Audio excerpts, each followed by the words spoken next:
Bismillahirrahmanirrahim. Assalamualaikum warahmatullahi wabarakatuh.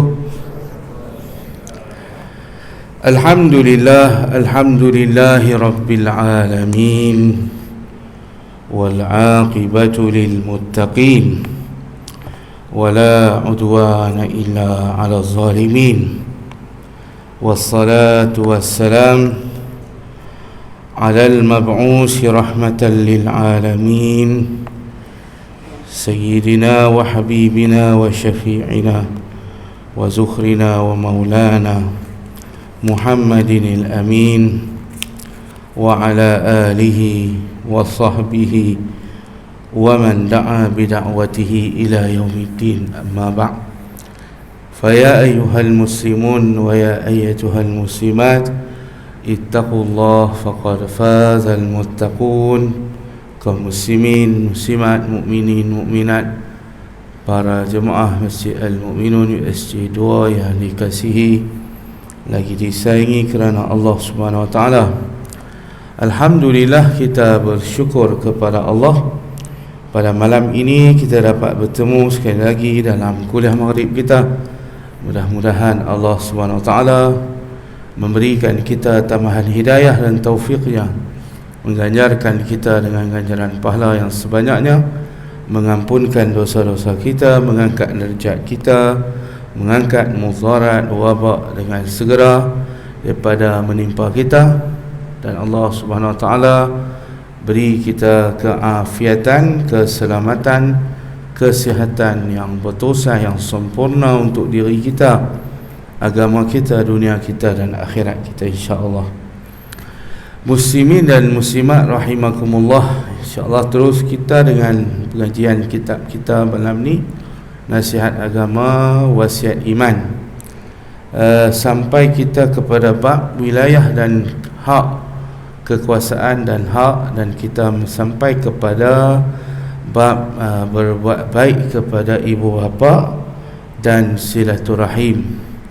Dalam pertemuan lepas kita bincang kekuasaan yang berbahaya ialah kekuasaan terhadap anak yatim dan diberi kuasa terhadap harta wakaf. Dua-dua itu sangat berbahaya kepada kita.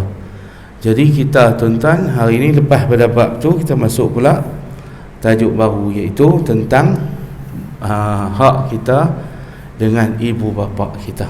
Sebab tu tuan-tuan, ada satu dia tulis, dia kata mak pak kita lepas pada dia tak ada, dia duduk di alam barzah, dia bukan mau kita duduk gantung gambar dia, duduk bubuh gambar dalam dompet, duduk simpan barang-barang dia, dia tak mau dah semua tu.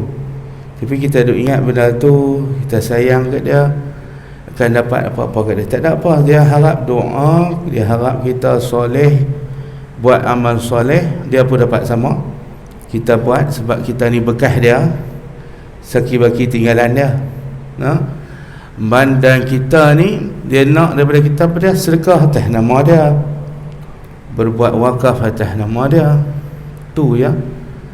Tapi kadang kerana silap faham, kita ingat lepas pada mak mati kita simpan barang-barang berharga dia, kita rasa kita sudah berbuat. Tidak, dia tak mau dah, semua tu terputih dah, jadi hak kita dah, bukan hak dia lagi dah. Maka tuan-tuan, dia bukan dia nak suruh kita gantung mak dia, tak. Bukan suruh pergi duduk tunggu kubur dia, teriak di kubur, tak. Bukan dia nak suruh kita pergi ziarah kubur, cuci kubur dia hari-hari, tak. Semua tu tak ada apa dah. Yang ada ialah kita mendoakan dia, istighfar bagi pihak dia, sedekah dan sebagainya atas nama dia Ustaz sebut tadi. Jadi tuan-tuan, astaghfirullahalazim li wa liwalidayya walil mu'minina wal mu'minat. Boleh kita istighfar macam tu, ataupun doa selalu kita baca rabbighfirli dzunubi wa liwalidayya warhamhuma kama rabbayani shaghira. Dan sekurang-kurangnya 5 kali satu hari kita berdoa kepada ibu bapa kita. Tu paling kurang, lebih tak apa. Paling kurang 5 kali, busuk-busuk 5 kali sehari. lebih kurang pada 5 kali doa ke ibu bapa, dia kira derhaka dah tuan-tuan oi. Dia kira derhaka sebab lupa kat mak, kat ayah, insan yang paling dekat dengan kita. Maka sebab itu kata ulama, bukan ustaz kata, ulama kata seorang anak 3 kali berturut-turut semayang fardu subuh, zuhur, asar, tak doa, sudah jadi anak derhaka, sudah layak untuk jadi anak derhaka. Tu baru 3 waktu lah. Kalau sehari semalam tak doa langsung, confirm terus anak yang durhaka.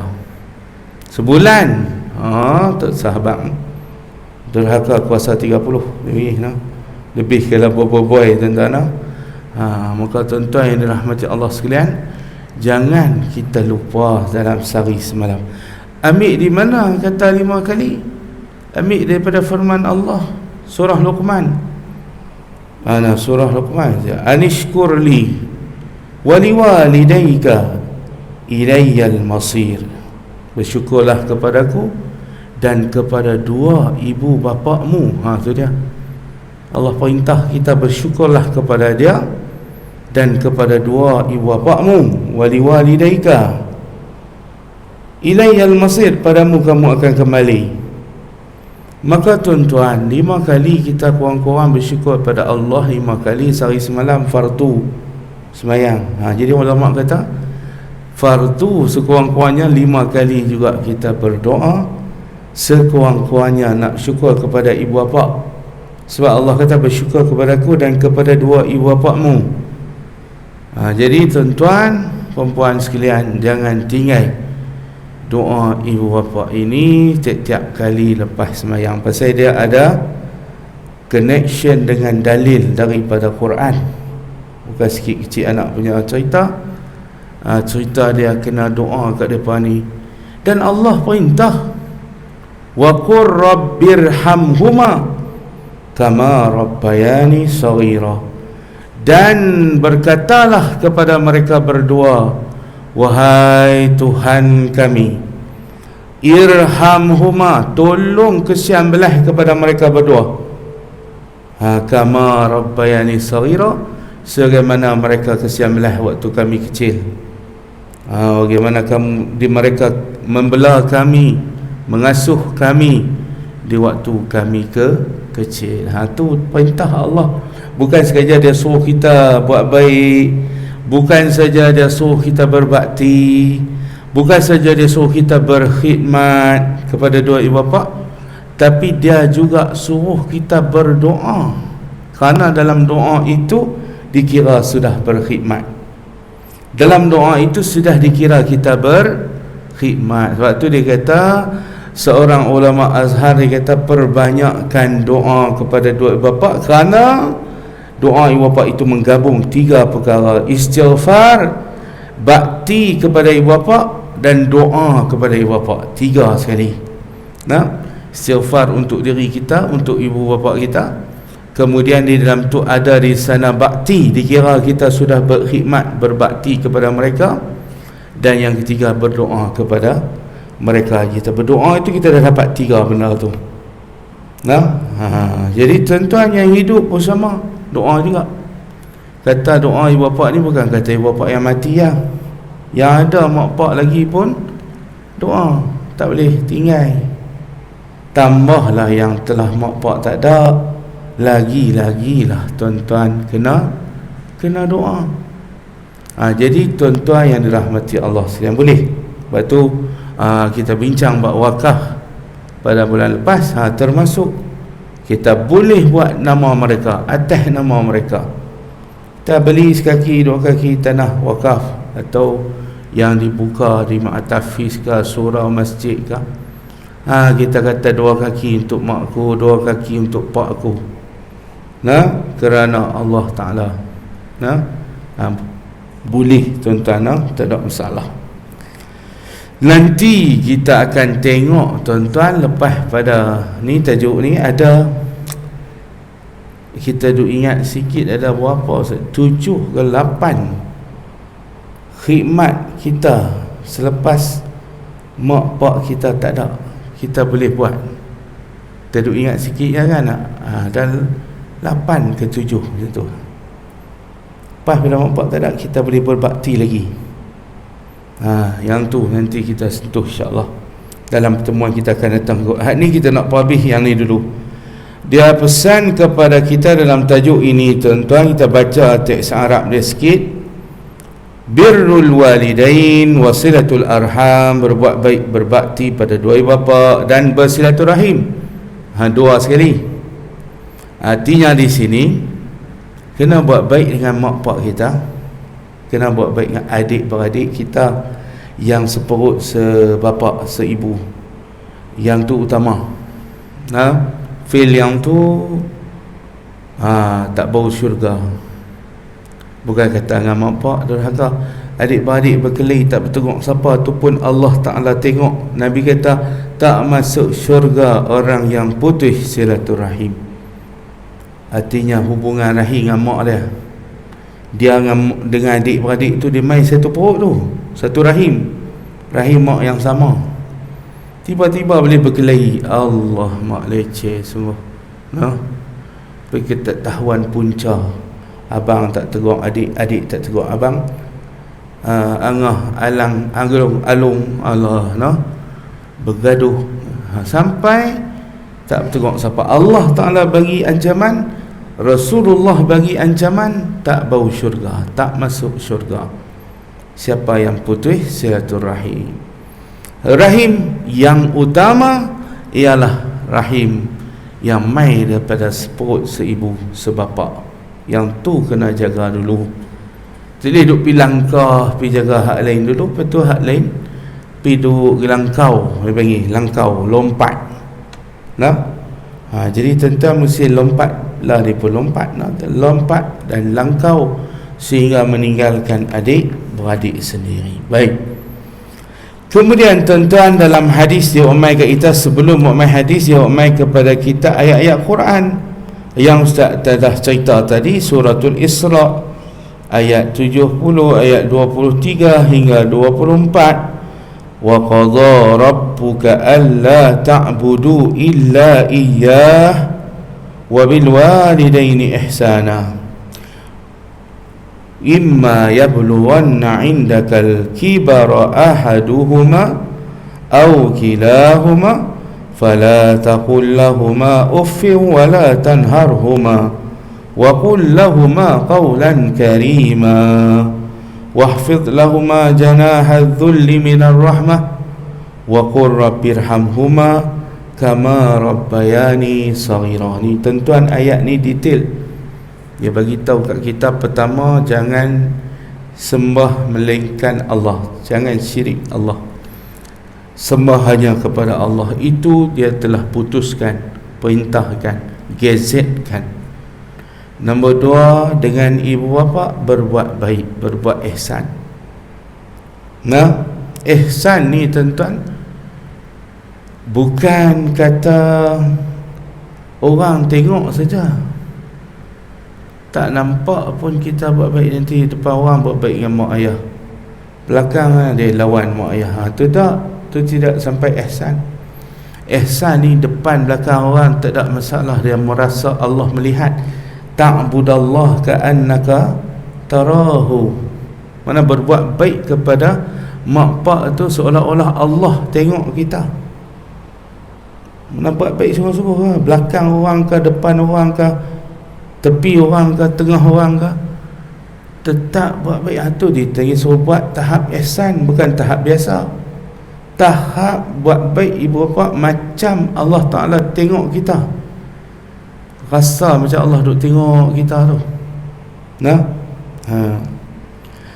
Kemudian tuan-tuan sambung lagi, imma salau sekiranya depa dua panjang umur dalam jagaan kita, atau salah seorang daripada mereka dalam jagaan kamu, fala taqul lahumā uffin, jangan kata kepada mereka pun tak boleh, lain lagi tak boleh.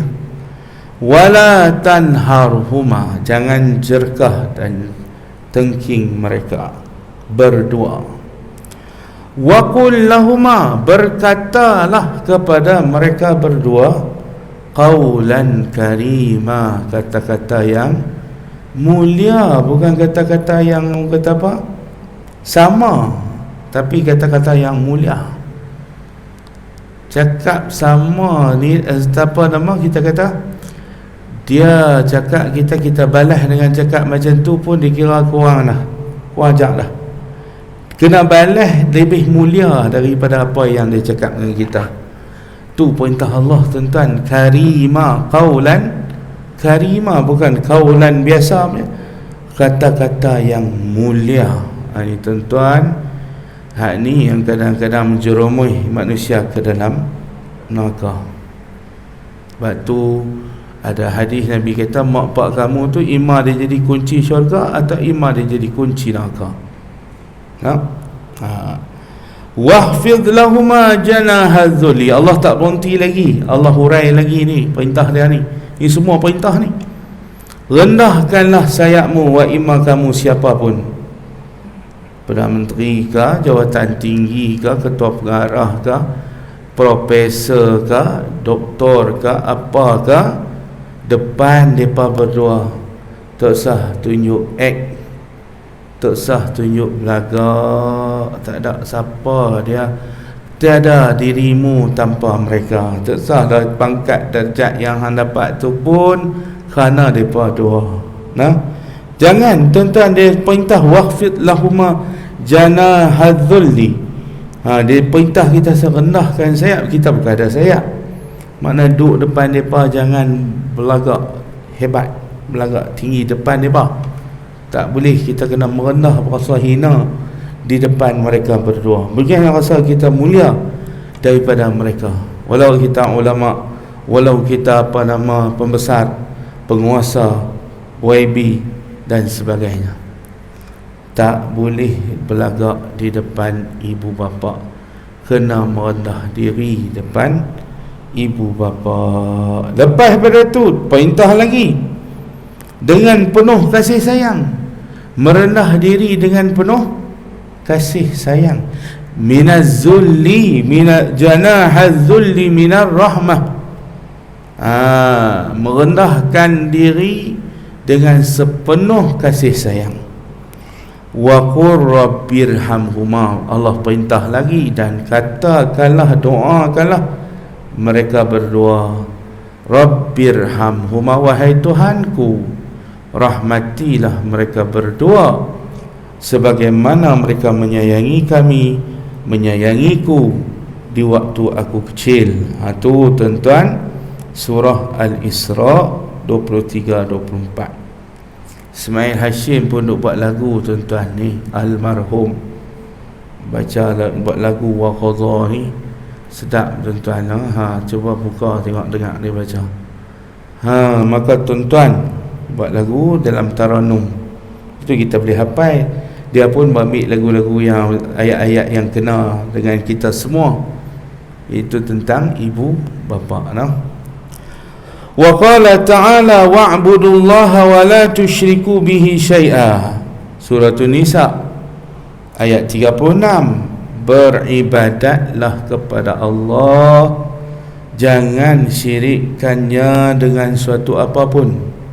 Itu perintah. Lepas tu wabil walidaini ihsana, buat baik pada dua ibu bapa. Tu dia tak langkau sikit pun. Lepas pada jangan syirik, terus buat baik ibu bapa. Lepas dia suruh kita abdikan diri kepada dia, dia suruh kita abdi diri kepada mak pak. Itu maksud dia. Lepas hampa jadi hamba abdi kepada aku, jadi hamba abdi kepada mak hampa. Pak hampa berabdikan diri kepada mereka berdua. Itu perintah Allah dalam dua ayat ni tuan-tuan. Surah Isra, surah An-Nisa tuan-tuan. Dua tu dah 7 tempat dalam Quran. Kita ambil dua ya. Ada lagi ayat-ayat yang suruh buat baik bagi bapa ni, diulang tak silap Ustaz 7 tempat. Jadi yang ni 2 tempat dia ambil. Jadi tuan-tuan, lepas tu kita masuk hadis pula. Hadis suruh buat baik bagi ibu bapa ni. Salah satu dia hadis yang diriwayatkan oleh Abdullah bin Mas'ud. Abdullah bin Mas'ud bertanya Nabi, "Ya Rasulullah, ayyul a'mal ahabbu ila Allah?" Mana dia amalan yang Allah paling suka? Mana dia amalan yang Allah paling suka? Habaq mai sat. Tu. Orang Kedah kata ni habaq mai sat. Habaq apa? Habaq mai kat saya, apa dia amalan yang Tuhan paling suka? Rasulullah jawab, as-salatu liwaqtiha, salat pada waktunya. Qultu, kemudian apa dia ya Rasulullah? Dia nak 3, dia tak mau 1, dia nak 3. Kemudian apa dia ya Rasulullah? Nombor 2 apa dia? Fahmu 1 yang solat atas waktu dia, pada waktu dia. Kemudian apa ya Rasulullah aku nak buat ni? Rasulullah kata, birrul walidain, buat baik 2 ibu bapa, buat baik kepada 2 ibu bapa. Duk nombor 2 tuan-tuan, ranking nombor 2. Nombor 3, al-jihadu fi sabilillah, berjihad pada jalan Allah. Jihad perang tuan-tuan, kalau ada mak pak Nabi kata tak ada orang jaga, tak payah join jihad tu. Hampir jihad dengan mak pak hang tu, tak payah ikut aku. Seorang sahabat mai tanya, nak join pi jihad dengan Nabi. Nabi kata hang ada mak pak tak? Ada, uzuk dah. Siapa jaga? Tak ada siapa. Oh, kalau begitu balik pi jihad dengan mak hang, dengan ayah hang, jaga mereka elok-elok. Sebab betul Nabi kata jihad pasal apa? Kena sungguh-sungguh jaga mak pak. Bukan boleh hidup buat main-main. Tahan jiwa, kena tahan telinga. Sebab dia apa bercakap pandai. Dia bukan macam baby, tak tu cakap nganga ya, teriak wah. Ni tuan-tuan mak pak daripada besar pandai, kadang dia buat perangai nak uji kita lah. Pasal besar tu syurga, bukan senang nak dapat. Jadi tuan-tuan ujian main macam-macam. Kadang-kadang dia main rasa hati dengan orang lain, dengan dia beradik berkira, bertengkar hang aku. Hang ambil, aku tak mau aku dah kerja. Hang ambil, tu tengkar. Aku nak pergi outstation overseas, macam-macam tuan-tuan. Makanya di situ ujian. Kadang-kadang sama-sama adik-beradik menjaki, dengki mendengki antara sesama. Kadang-kadang ujian. Mak pun pandai, mak ayah pun dia uji kita. Dia pergi duk puji, hak tak pernah main duk bantu dia duk ingat sangat. Hak kita depan mata dia tak ingat. Tu cari pasal. Cabang kita lah tu. Maka tuan-tuan kita apa kadang lepas lah sebiji 2 bom. Kita kata tu lah, sebut sangat hak tak keringat kat dia tu. Hak duk ingat depan mata ni tak mau nak sebut. Tak payah, memang tahu dah macam tu resam dia. Banyak dah orang duk cerita lagu tu. Kita tu sahlah duk pulang buah tu tahu dah kata macam tu. Maka tuan-tuan, nombor 3, hadis yang kedua, ridallah fi ridal walidain wa sakhatallah fi sukhtil walidain. Redha Allah itu pada redha 2 ibu bapa. Tu dia punya tinggi. Allah letak mak pak ni sampai dia kata redha aku tergantung pada redha 2 ibu bapa. Artinya kalau hang tak dapat redha mak pak, jangan harap nak dapat redha aku lah. Tu maksud dia. Tak boleh langkah mak pak hang untuk capai redha aku, tak boleh langkah, mesti melalui tu. Tak boleh pergi syurga tanpa lalu kot mak pak dulu. Tak akan sampai. Hang tak boleh pijak syurga aku melainkan hang kena tengok mak pak hang dulu, redha kat hang tak. Tu dia, tu maksud dia. Yang kedua, wasakhatallah fi sukhtil walidain. Kemurkaan Allah pun depend kepada kemurkaan mak pak. Artinya tergantung, bertakluk di bawah kemurkaan ibu bapa. Artinya kalau mak pak marah, aku marah. Gitu Allah Ta'ala nak abad kat kita. Nabi nak abang kat kita, jangan buat main. Dia kait dengan Allah terus. Sesuatu yang dikaitkan dengan Allah itu sangat berat. Murka mak disabitkan dengan murka Allah. Redha mak ayah itu sabit dengan redha Allah. Jadi satu yang disabitkan, dikaitkan dengan Allah, ianya besar, pahala pun besar, dosa pun besar. Jadi jaga.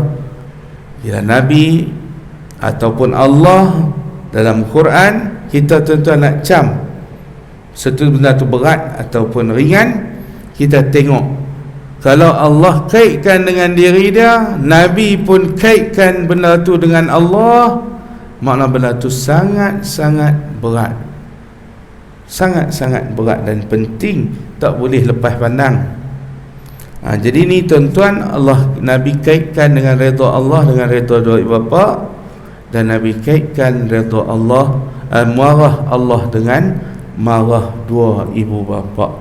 So jaga tuan-tuan hadis sahih ni, jangan sampai kita dimurkai oleh mak ayah. Jaga, usahakan diri kita untuk mencapai redha mak ayah kita, sebab bila kita capai redha mak ayah, Allah akan mudah-mudah redha kita, insya-Allah. Senang dia nak redha kita. Baik tuan-tuan, hadis seterusnya, raghma anf man adraka abawaihi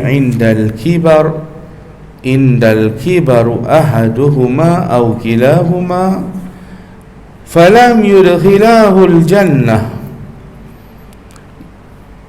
Rongok hidung maknanya celaka, bahasa kinayah. Rombak hidung atau rongok hidung ni makna kata seorang tu celakalah bagi dia. Ni bahasa tuan-tuan, bahasa Arab, simpulan bahasa ke apa, tergutulah peri bahasa dia. Raghma anf, orang tu kalau dilaknat ataupun celaka, dia tak sebut perkataan celaka, dia sebut raghma anf, peri bahasa atau simpulan bahasa. Rongok hidung maknanya raghma anf tu. Rongok hidung seseorang yang apabila dia mendapat dua ibu bapa yang tua lanjut usia, tetapi tidak menjadi sebab untuk dia masuk syurga. Allah lanjut usia mak ayah dia. Ketika sudah lanjut usia, lanjutkan usia mak ayah dia. Dalam jagaan dia mereka berdua ataupun salah seorang daripada mereka berdua, falam yudkhilahul jannah, akan tetapi tidak memasukkan dengan mereka berdua itu dia ke dalam syurga, yakni anak tu ke dalam syurga. Maksud dia apa dia? Maka dia hurai sikit. Ai falam yabirhuma birran yakunu sababan fi dukhulihil jannah. Maksud dia berapa? Maksud dia tidak buat baik kepada dua ibu bapa itu yang menjadi sebab dia masuk syurga. Itu maksud dia. Jadi manusia celakalah yang telah membiarkan mak pak dia dalam jagaan dia tetapi tak dapat syurga.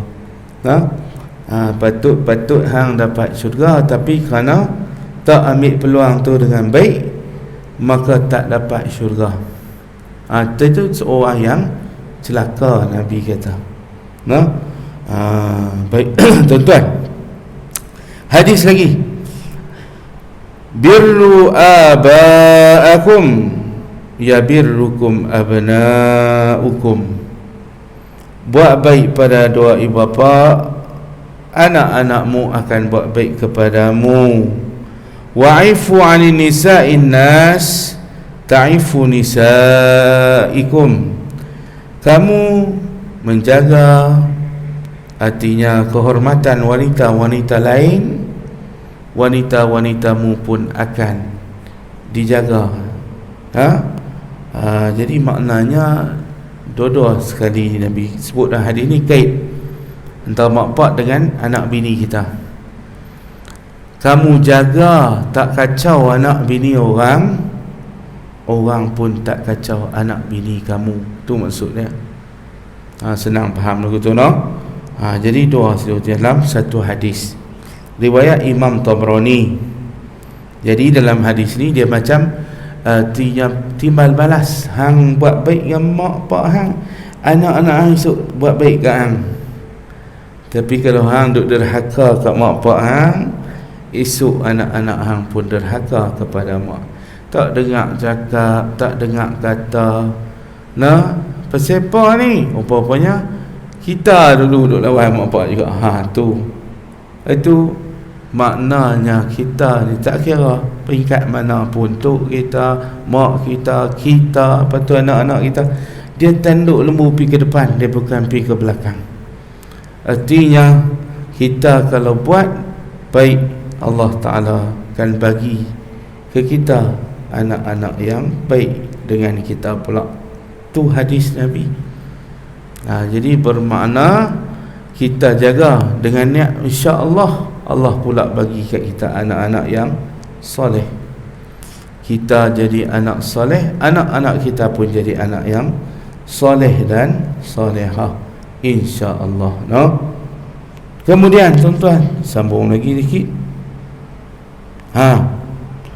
Ni Ustaz sebut tadi. Wa qala sallallahu alaihi wasallam li rajulin ista'zanahu fil jihad. Seorang mai tanya Nabi, minta izin nak pergi jihad. Nabi tanya balik ke dia, ahayyun walidaka, hidup lagi ke arwah bapakmu? Nabi tahu dah tu ada wahyu sampai, tidak, dia tak tanya. Hidup lagi ke? Ahayyun tu makna hidup lagi ke? Masih ada ke ibu bapakmu? Dia jawab, na'am, ya, masih ada. Maka Nabi jawab, qala fafihima fajahid, pada duanya kamu berjihadlah. Jadi Nabi kata tak sah duk jihad ni, hampir balik jihad di rumah, jihad jaga mak pak. Jihad Nabi guna perkataan, no? Pergi balik berjihad dengan mak pak, tuan-tuan. Hadis riwayat Muslim, hadis sahih. Ni tuan-tuan, kisah tu yang kata duk nombor 2, jihad duk nombor 3 dalam hadis Abdullah Mas'ud tadi tu.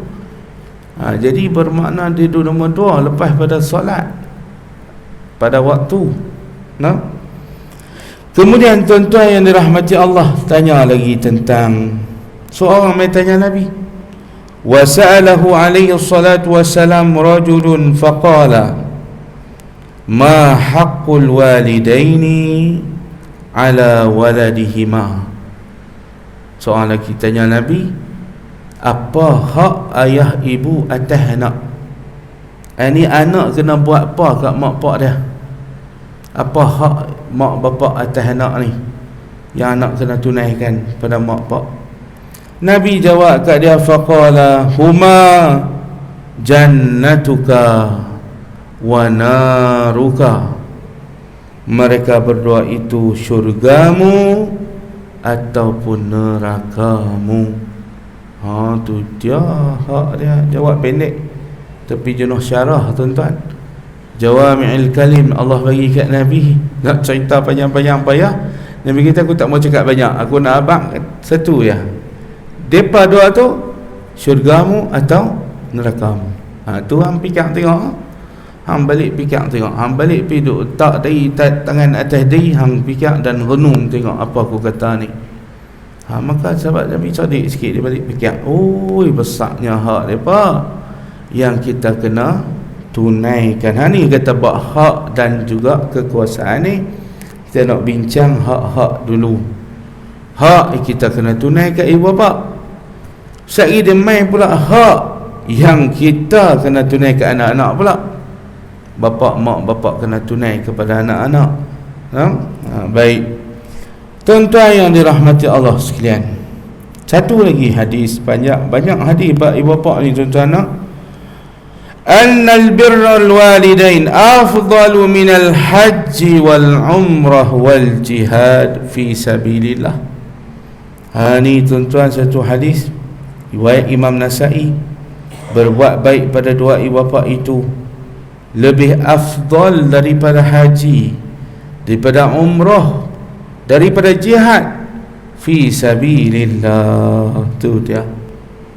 Wa annal aqal walidayhi la yanzurullahu ilaihi yaumal qiyamah. Itu dia. Siapa yang derhaka pada dua ibu bapa tidak akan dilihat oleh Allah Ta'ala hari kiamat. Siapa derhaka dua ibu bapa, Allah tak mau tengok muka dia di hari kiamat nanti. Allah, tuan-tuan, orang beriman Allah tak mau tengok muka.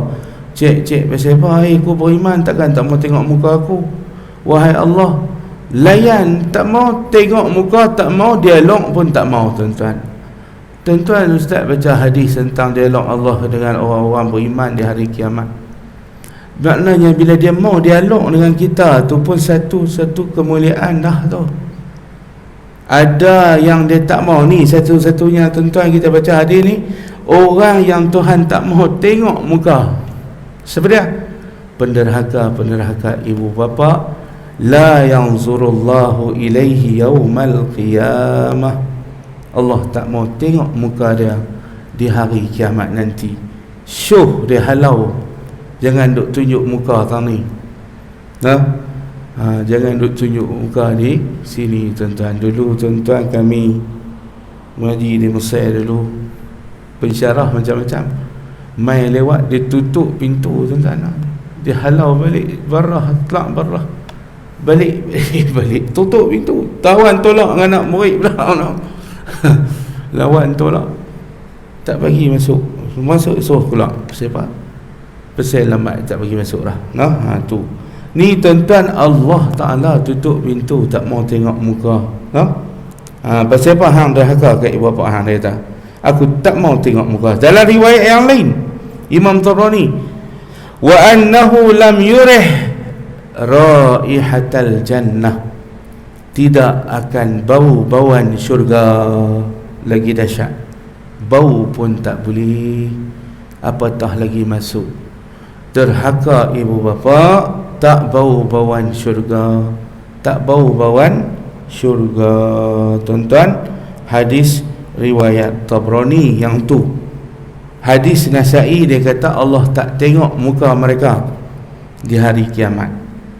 Besar dosa tu yang kata Allah kaitkan dengan dia tu. Sabit murka Allah, murka ibu bapa, sedar Allah, redha ibu bapa. Pasal ni dia nak bawa pergi sampai sana tu, sampai di depan dia esok dia bawa, dia tak lupa. Dia dendam dengan pokok derhaka ni Allah Ta'ala. Zuntiqam, wallahu azizun zuntiqam.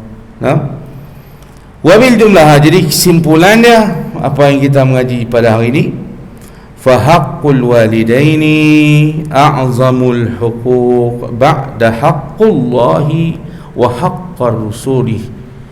Hak ibu bapa itu nombor satu lepas pada hak Allah dan hak Rasul. Jadi satu hak Allah, nombor dua hak Rasul, nombor tiga hak ibu bapa. Duk nombor tiga lah kalau kita Allah dan Rasul. Kalau Allah dan Rasul tu sekali, jadi dia duduk nombor dua. Tak ada dah. Hak yang lebih besar pada tu tak ada dah. Paling besar di sama kita makhluk ni adalah hak dengan ibu bapa. Fa'alaika yabirruhuma wa bil ihsani ilaihima. Hendaklah kamu berbuat baik, berbakti, berkhidmat kepada mereka berdua. Wa bi ta'atihima, taat kepada mereka berdua. Wahfiz janaha lahuma, rendahkan dirimu di depan mereka berdua. Wa taqdimihima fil birri wasilati wal ma'ruf, mendahulukan mereka berdua di dalam kebaikan, di dalam kebajikan, di dalam perhubungan, di dalam kemakrufan.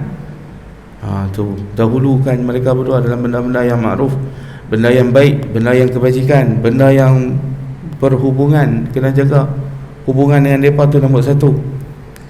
wa ala nafsika wa ala ahlika wa auladika. Atas dirimu sendiri, dahulukan diri mereka dulu. Atas dirimu, yakni dirimu tu pun kemudian sikit, dahulukan daripada dulu. Wa ala ahlika, dahulukan ahli daripada mendahulukan ahlimu, isteri-isterimu, anak binimu. Dahulukan mak bapak dulu daripada anak bini. Min ghairi mannatin alaihima, tanpa mengungkit atas mereka berdua. Wala istisqa lahuma, tanpa kita merasa berat mereka berdua itu. Merasa berat mereka berdua itu, tanpa kita bakti, kita khidmat kepada mereka berdua dengan ringan, bukan dengan berat hati atau dengan berat perasaan.